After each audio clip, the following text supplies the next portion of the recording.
पिछले क्लास में हम लोगों ने पृथ्वी की आंतरिक संरचना का भूकंप शास्त्र पर आधारित अध्ययन किया था। आज हम लोग पढ़ेंगे अर्थ मूवमेंट यानी भू संचलन।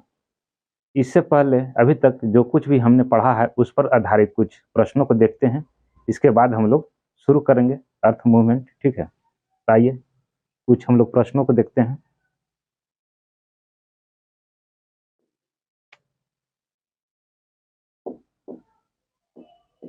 पृथ्वी की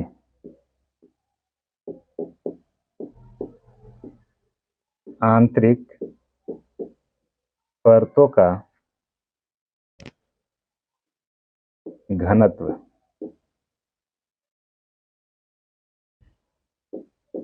ऊपरी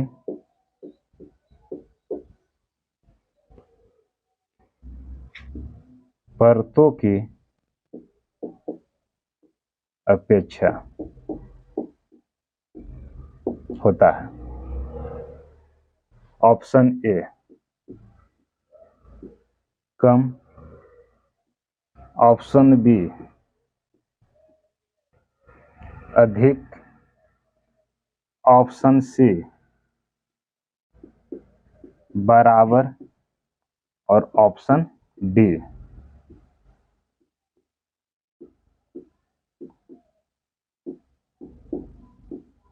व्युत्क्रमानुपाती। देखिए पृथ्वी की आंतरिक परतों का घनत्व ऊपरी परतों की अपेक्षा होता है, कम होता है या अधिक, बराबर या व्युत्क्रमानुपाती। देखिए ये ऊपरी पृथ्वी की आंतरिक परतों का घनत्व ऊपरी परतों की अपेक्षा होता है। क्या होता है? देखिए ये आंतरिक परत है, ये ऊपरी परत है और ये आंतरिक परत है। ठीक है, तो क्वेश्चन में कह रहा है कि इस परत की अपेक्षा इस परत का घनत्व पूछ रहा है कि क्या होगा। तो हम लोग जानते हैं कि सतह से अंदर की परतों में जाने पर घनत्व बढ़ता है। क्यों बढ़ता है? क्योंकि ऊपरी परतों के द्वारा अंदर की परतों पर लगाए गए भार में वृद्धि की वजह से प्रेशर बढ़ता है, जिसकी वजह से घनत्व बढ़ता है। और सतह से अंदर की परतों में जाने पर पदार्थों की भारिता में वृद्धि होती है, जिसकी वजह से घनत्व बढ़ता है।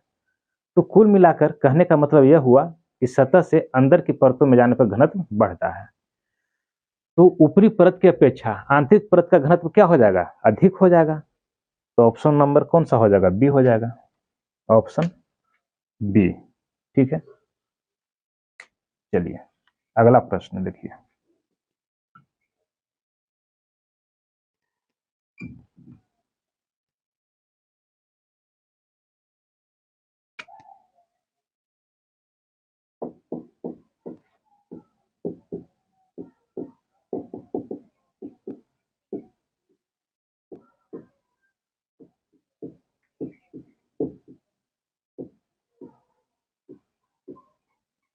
सियाल के मुख्य संघटक है। ऑप्शन ए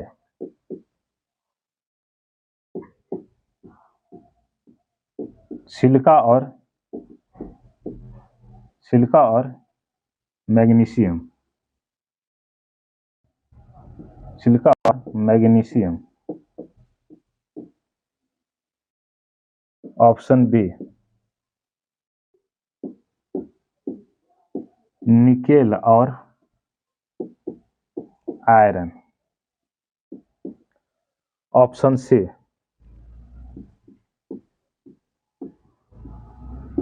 सिलिका और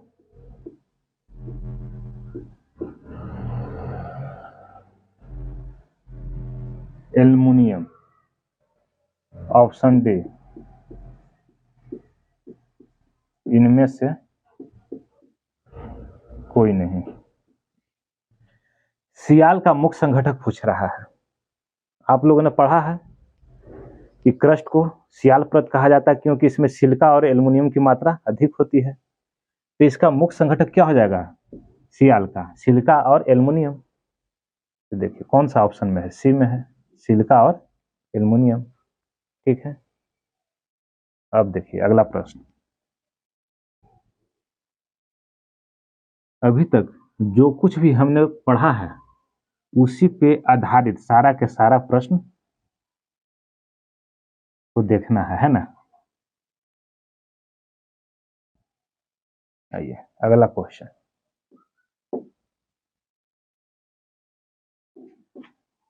पृथ्वी की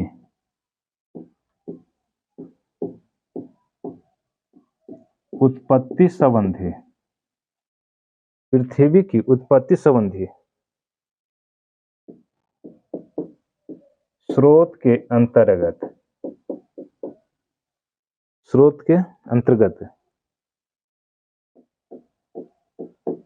ग्रहाणु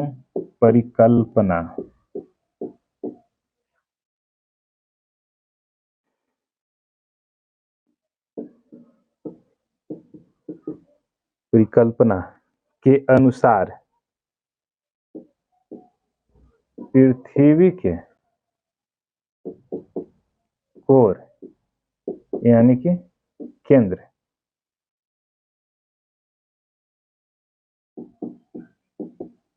माना गया है।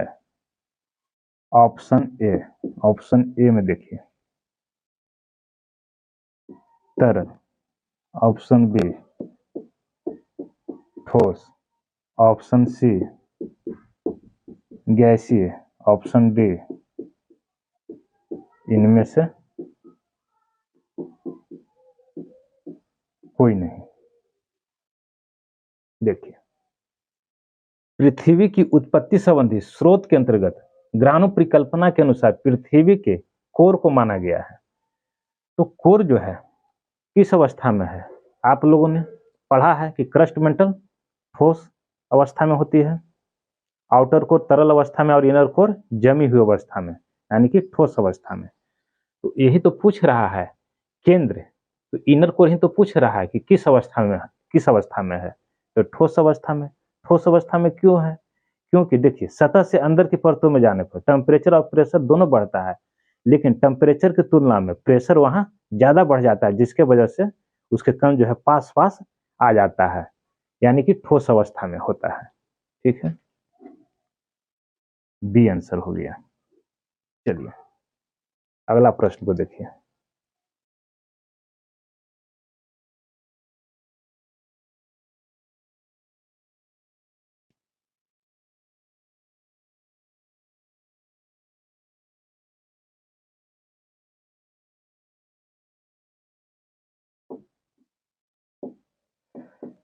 किस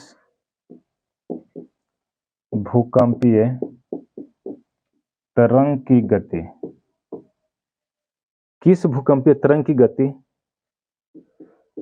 सबसे कम तथा तीव्रता सर्वाधिक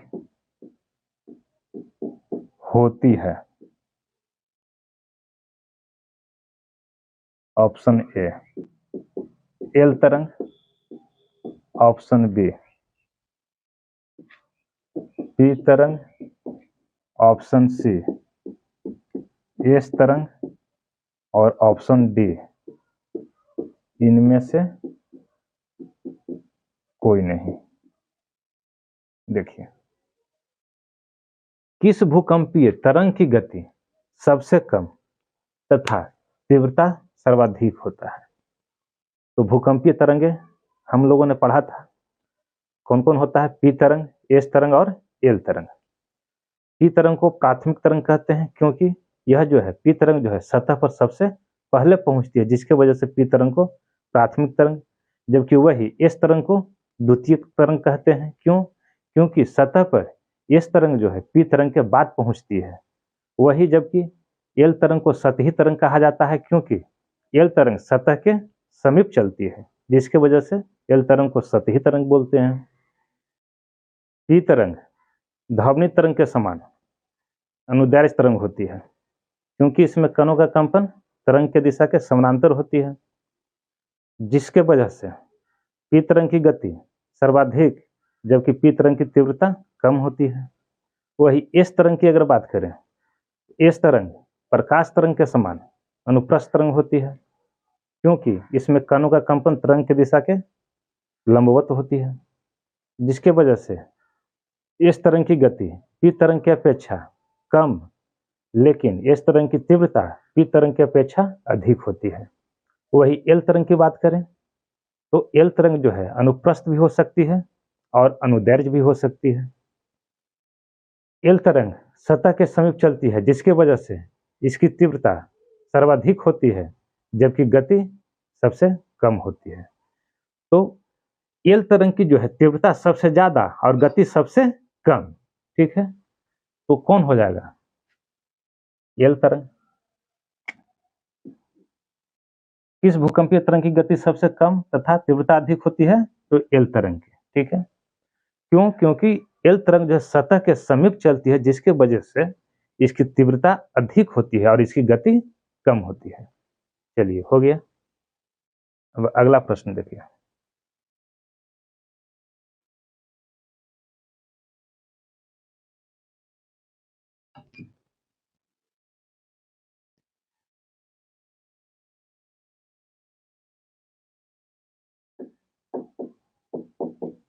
मोह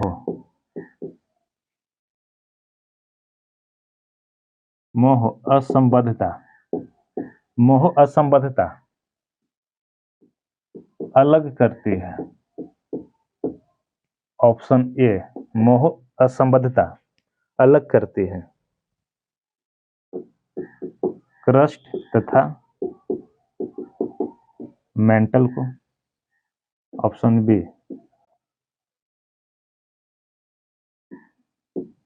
मेंटल तथा कोर को। ऑप्शन सी, क्रस्ट तथा कोर को। ऑप्शन डी, इनमें से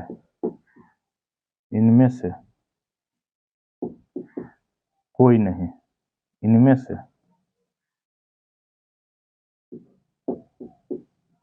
कोई नहीं। देखिए, मोह असंबद्धता अलग करती है। आप लोगों ने पढ़ा है, क्या पढ़ा है? देखिए, ये तो पढ़ा है। ये क्रस्ट है, ये मेंटल है और ये कोर है, ठीक है। तो क्रस्ट को दो भागों में बांटते हैं, अपर क्रस्ट और लोअर क्रस्ट। उसी तरह से मेंटल को अपर मेंटल और लोअर मेंटल में बांटते हैं। उसी तरह से कोर को आउटर कोर और इनर कोर में बांटते हैं, ठीक है। अपर क्रस्ट लोअर क्रस्ट को अलग करने वाला जो अशांतत है उसको क्या बोलते हैं? कोनोरड अशांतत। कोनोरड अशांतत, कोनोरड अशांतत। क्रस्ट और मेंटल को अलग करने वाला क्षेत्र है। क्रस्ट और मेंटल को अलग करने वाला जो अशांतत है इसको क्या बोलते हैं? मोह अशांतत। मोह मोह, ठीक है। यही तो पूछ रहा है कि मोह असंबद्धता यानी डिसकंटिन्यूटी या अशांतत अलग करती है। किसको अलग करती है? तो क्रस्ट और मेंटल को ही तो अलग कर रही है मोह। मोह किसको अलग कर रही है? क्रस्ट और मेंटल को। तो कौन हो जाएगा? क्रस्ट और मेंटल। कौन है? ऑप्शन नंबर ए, ठीक है। अब देखिए अगला प्रश्न।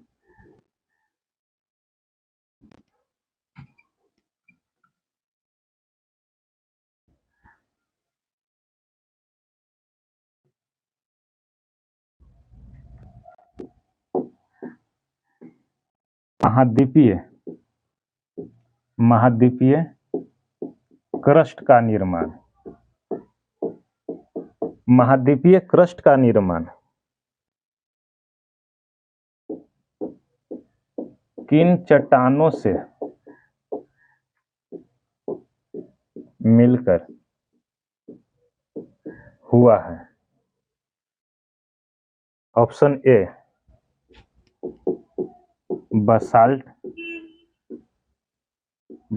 चट्टान। ऑप्शन बी,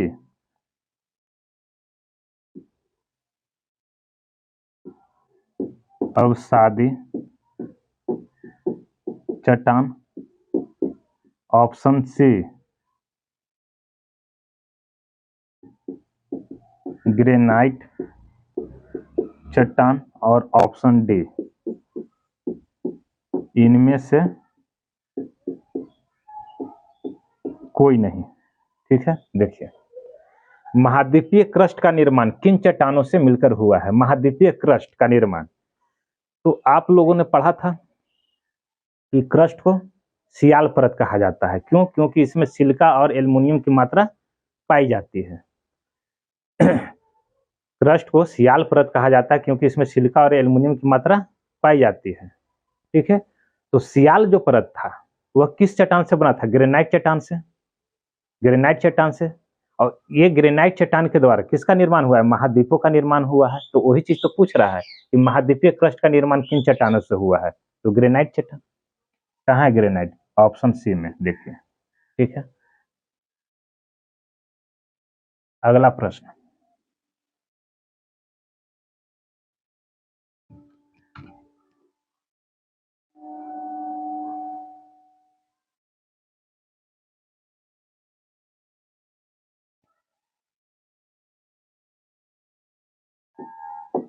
देखिए, दुर्बलता मंडल, दुर्बलता मंडल कहाँ स्थित है? स्थित है। ऑप्शन ए, मेंटल के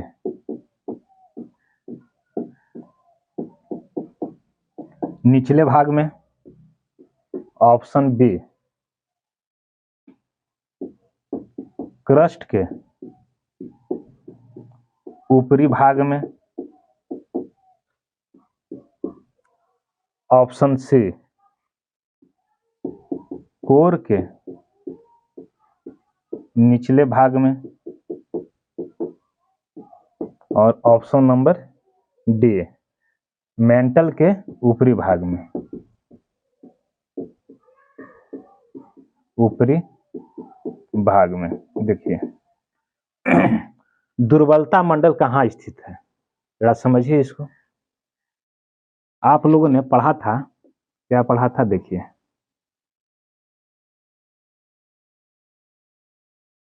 ये क्रस्ट, ये मेंटल और ये कोर। ठीक है, तो क्रस्ट को upper mantle, lower mental, sorry, crust को अपर क्रस्ट, लोअर क्रस्ट, मेंटल को अपर मेंटल, लोअर मेंटल, और कोर को इनर कोर, आउटर कोर और इनर कोर में। ठीक है, तो क्रस्ट, क्रस्ट और अपर मेंटल के ऊपरी भाग को मान लेते हैं, एक सेकेंड, ये पूरा क्रस्ट है। और ये मेंटल के, अपर मेंटल के, ये जो है इतना भाग, अपर मेंटल के ऊपरी भाग, अपर मेंटल के ऊपरी भाग इतना ले लेते हैं। अपर मेंटल के ऊपरी भाग इतना ले लेते हैं। ठीक है,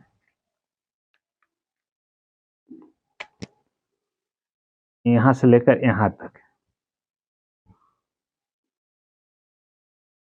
देखिए, पूरा क्रस्ट और अपर मेंटल के ऊपरी भाग को क्या बोलते हैं? लिथोस्फेयर, यानी कि स्थल मंडल। स्थल मंडल यानी लिथोस्फेयर। ठीक है, और लिथोस्फेयर यानी स्थल मंडल के नीचे एक पतली सी परत पाई जाती है। लिथोस्फेयर के नीचे एक पतली सी परत पाई जाती है जिसको बोलते हैं स्टेनोस्फेयर, यानी कि दुर्बलता मंडल। क्या बोलते हैं इसको? क्या बोलते हैं? दुर्बलता मंडल। स्थल मंडल के नीचे पतली सी प्लास्टिक अवस्था में, स्थल मंडल के नीचे पतली सी प्लास्टिक अवस्था में एक परत पाई जाती है। स्थल मंडल के नीचे प्लास्टिक अवस्था में एक पतली सी परत पाई जाती है जिसको क्या बोलते हैं? स्टेनोस्फेयर, यानी कि दुर्बल मंडल।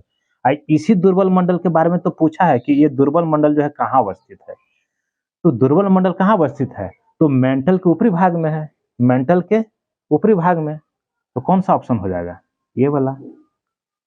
कोई समस्या? चलिए आगे हम लोग बढ़ते हैं।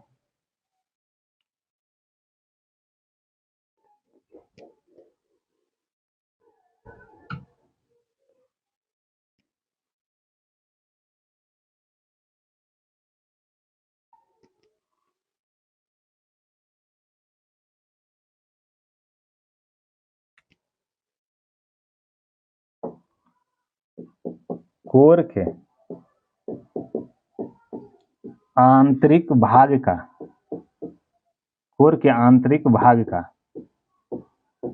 निर्माण हुआ है, कोर के आंतरिक भाग का निर्माण हुआ है। ऑप्शन ए निकेल तथा आयरन। ऑप्शन बी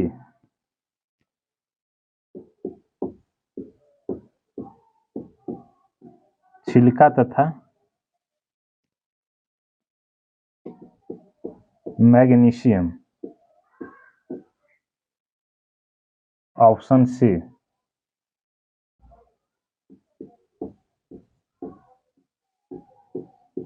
सिलिका तथा एल्यूमिनियम। सिलिका तथा एल्युमिनियम। ऑप्शन डी इनमें से कोई नहीं। देखिए, कोर के आंतरिक भाग का निर्माण हुआ है। देखिए, कोर के आंतरिक भाग का निर्माण किस चीज से हुआ है, यही पूछ रहा है। कोर को क्या बोलते हैं? निफे परत बोलते हैं। क्यों बोलते हैं निफे परत? क्योंकि इसमें निकेल और फेरियम की मात्रा ज्यादा है। कोर को क्या बोलते हैं? निफे परत। क्यों बोलते हैं? क्योंकि इसमें निकेल और फेरियम यानी लोहा की मात्रा क्या है? अधिक है। ठीक है, तो निकेल और फेरियम की मात्रा अधिक है, तो कोर के आंतरिक भाग का निर्माण हुआ है। तो यही तो पूछ रहा है कि कोर जो है बना हुआ किस चीज से बना हुआ है कोर? तो कोर किससे बना हुआ है? निकेल और फेरियम यानी लोहा से बना हुआ है। ये फिर लोहा से बना हुआ है, तो ऑप्शन नंबर कौन हो जाएगा? निकेल और आयरन। निकेल तथा आयरन यानी लोहा, ये ऑप्शन नंबर ए। ठीक है, चलिए अब हम लोग शुरू करेंगे अर्थ मूवमेंट यानी भू संचलन। ठीक है, आइए हम लोग अब स्टार्ट करते हैं अर्थ मूवमेंट यानी भू संचलन।